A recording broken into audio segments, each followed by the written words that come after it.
Hermitcraft lore. This is something that I think is overseen a lot when outsiders think of Hermitcraft. Minecraft's SMPs are notoriously infamous for scripted storylines or fictional lore. I mean, we got things like Empire's SMP, Mionite, even the Dream SMP, which are filled with lore. But when it comes to Hermitcraft, I feel like a lot of people overlook at Hermitcraft's capabilities of scripted storylines. A lot of people know Hermitcraft for improvising most of what happens on the server, the building, farms, shops, even the events and storylines. And though this may be true, the Hermits have still made a lot of scripted storylines and lore that could only exist fictionally. When I mean a lot, I mean a lot. I'm going to be talking about some of Hermitcraft's biggest lore storylines that have been created over the seasons. And no, I'm not talking about improvised server-wide events, I'm talking about the real fictional stuff. Things that you wouldn't usually see while casually playing Minecraft. Things like galactic organizations, or evil counterparts, or powerful robots. Some of these storylines are pretty small, and some of them have lasted for multiple seasons. But a lot of them relate to each other as well, so let's stop wasting time and get on with it. Alright, first we're going to be talking about Jeff the Minion. Jeff the Minion is one of Hermitcraft's oldest fictional characters, dating all the way back to Season 1. Jeff was a supposed all-powerful being who lost his powers due to a bet with the god Dionysus. He only really makes an appearance in Season 1 when he tries to threaten former Hermit Pungents for having possession of certain artifacts. After Season 1, he doesn't really appear again in mainstream Hermitcraft, though he does appear in Hermitcraft animator the Puka series called the Carnival Saga. The animations show how Jeff tries to destroy Hermitcraft while Generic B, Xisuma Void, and the Puka himself try to stop him. Jeff also appears as the main antagonist in the Puka's video called Evil's Fault, which I'm going to get to in just a bit. Aside from Season 1 and fan-related stuff, Jeff only appears as an Easter egg in the background of some of Xisuma's Season 8 episodes, which, coincidentally, are also animated by the Puka. Overall, this guy is pretty weird. Honestly, he's probably one of the deepest characters in Hermitcraft lore. Even MatPat made a video about him. And if MatPat's making videos about Hermitcraft, then that is something. Next up, we got Evil Xisuma, one of my favorite characters of Hermitcraft. Evil Xisuma is the supposed evil counterpart of Xisuma Void, whose initial intentions are to destroy Hermitcraft. Evil X first appears in Season 3, but he continues to reappear in Seasons 4, 5, 6, and eventually Season 8. The thing I love about Evil X is that he goes through like an entire character arc throughout the decade. He starts off as an evil maniac who wants nothing but destruction, but as the seasons pass on, he starts showing his good side, though still very flawed morality-wise. Let's jump back to the video called Evil's Fault. Evil's Fault is the story of Evil X on how he struggles to battle his morality. In the video, Evil X becomes manipulated by Jeff the Minion into destroying Hermitcraft, though he tries to fight off the voices. Unwrapped, the video is actually meant to portray the effects of imposter syndrome, which is why I find the video very neat. If you want to dig deeper into the secrets of Evil Xisuma, I made an entire video about his history and what happened to him, which you can click right above. Anyways, let's move on to Area 77. Area 77 is more of a minor storyline that existed in Season 6. Good Times with Scar and DocM77 portray the roles of the Hermits in Black, who keep various different anomalies in Area 77, kinda like the SCP Foundation, I guess. Now, this may seem like another improvised storyline, but the reason I put this on the list was because Area 77 includes things that definitely wouldn't exist. The hippies Grian, Impulse, and Rendog go on a heist to steal many things from Area 77, one of these including a time machine. But they get sent all the way back to Hermitcraft Alpha and they have to try to get back. Area 77 doesn't really affect Hermitcraft in the long run, but the storyline does include the character of Renbob, who makes several more appearances in the upcoming seasons. Helsknight. Just like how Xisuma has Evil Xisuma, Helsknight has Helsknight. Helsknight is the supposed evil counterpart of Helsknight, who was introduced in Season 7. Wells tries to use Vintage Beef's cloning machines to catch up with what he missed, but it backfires, thus creating Helsknight. Helsknight claims that he used the clone as a vessel to transport himself from the alternate dimension of Hells. He and Wells don't really have a big storyline in Season 7, but he does reappear in Season 8 just like Evil X. Helsknight and Evil X even make a deal in Hell's Kitchen on manipulating Welsknight into Derpcoin, which shows the relationship between these two evil counterparts. Alright, now let's talk about Grumbot. This is one of the most mysterious storylines, I think, especially how it ties in with some of the other storylines. Grumbot was a being of artificial intelligence created by Green and Mumbo in Season 7 to win the mayoral race. Grumbot holds the infamous slogan, "Mumbo for Mayor."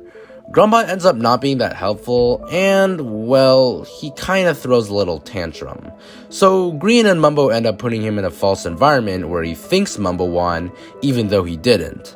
That's really the last we see of Season 7's Grumbot. However, a new Grumbot happens to emerge through Green's rift in Season 9.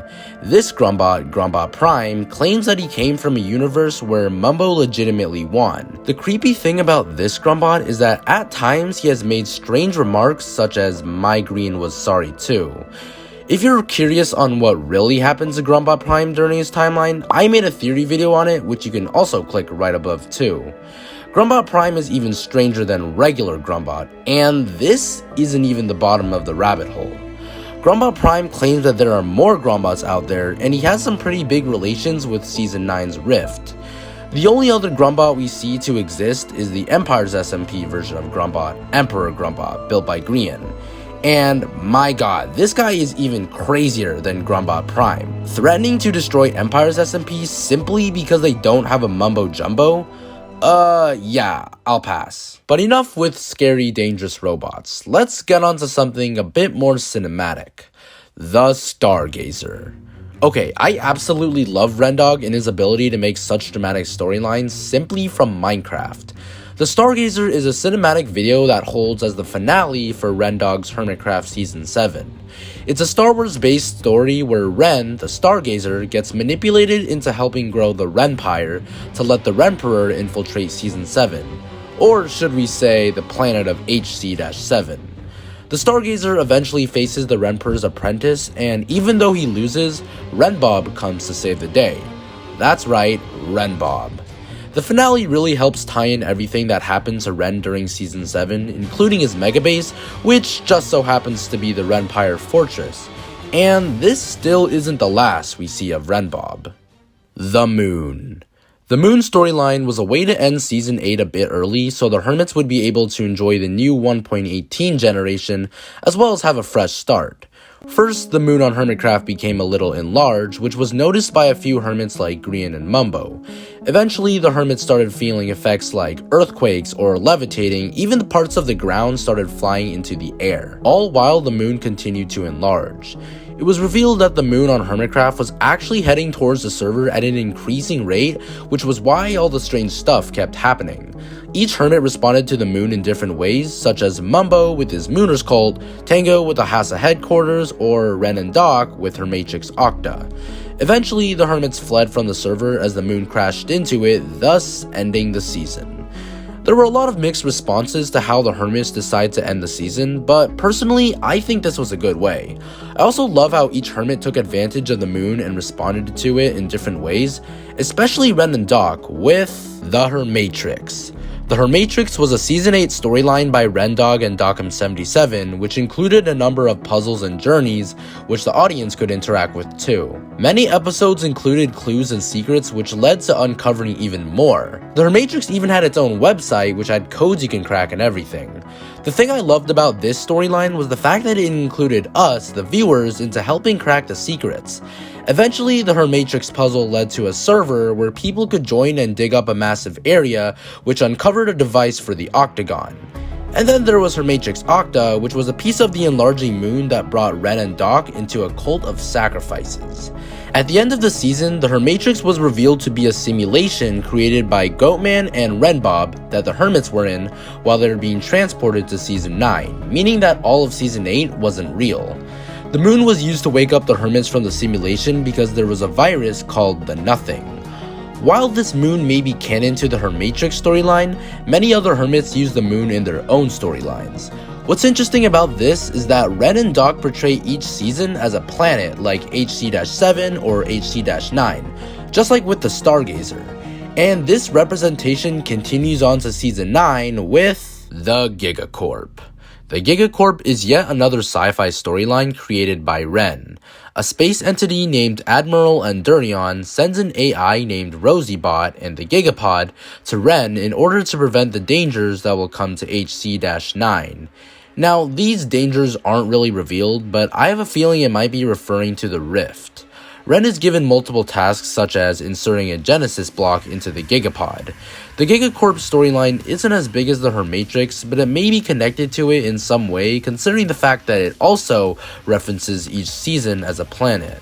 But for now, we're just gonna have to wait and see. Alright, you've probably been waiting for this. Let's get on to the Rift. The Rift is probably the biggest lore storyline to happen on Season 9 so far, and it ties into a lot of other storylines. The Rift was a portal created under Green's base, which causes the anomalies in his base like the floating rocks. Eventually, it's revealed that the Rift actually connects multiple Minecraft universes, which is how Grumbot Prime emerges from it. Another rift eventually appears on the Empire's SMP server as well, connecting both servers. Basically, the Hermits and Empire's members wanted to do a massive collab, and this is how they did it.